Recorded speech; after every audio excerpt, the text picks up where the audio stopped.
À la fin des années 1960, j'ai commencé à faire un travail d'enquête sur Russa parce que je me suis aperçu effectivement que tout se perdait, que les mots disparaissaient, que les noms de lieux disparaissaient également.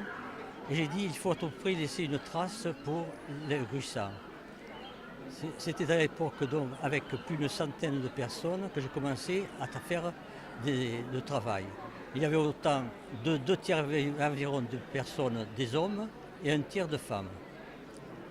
J'ai commencé des enquêtes qui m'ont duré donc des années, puis ensuite j'ai rassemblé tout ceci sous la forme d'un dictionnaire dans lequel j'ai mis à la fois les noms de lieux, j'ai trouvé les prénoms, les proverbes, les dictons, toutes les expressions qui m'ont demandé du temps d'abord pour les ramasser et ensuite pour les traduire et les mettre en un occitan correct.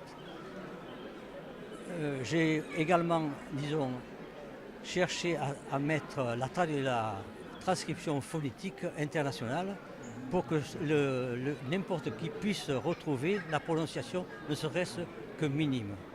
Parce que mon idée, c'était de transmettre, disons, dans la famille, aux enfants et aux petits-enfants. Hein. Et finalement, il s'avère que l'intérêt du livre m'a dépassé et j'ai été forcé, disons, à faire ce livre, quoi, à le faire paraître. Actuellement, le livre va paraître donc début septembre. J'en suis, disons, à la phase ramasser les souscriptions pour pouvoir le payer avant la parution. Voilà. Je suis l'auteur donc du livre La mémoire d'un village languedocien, dictionnaire linguistique et ethnographique occitan-français. Et il concerne le parler de Gruissant. Je te fais appel donc aux souscripteurs pour une aide financière et ils pourront s'adresser à Dico Hoc. L'apparition de ce livre est prévue pour début septembre. Je suis né à Gruissant en 1931. Je suis d'origine génoise par ma famille.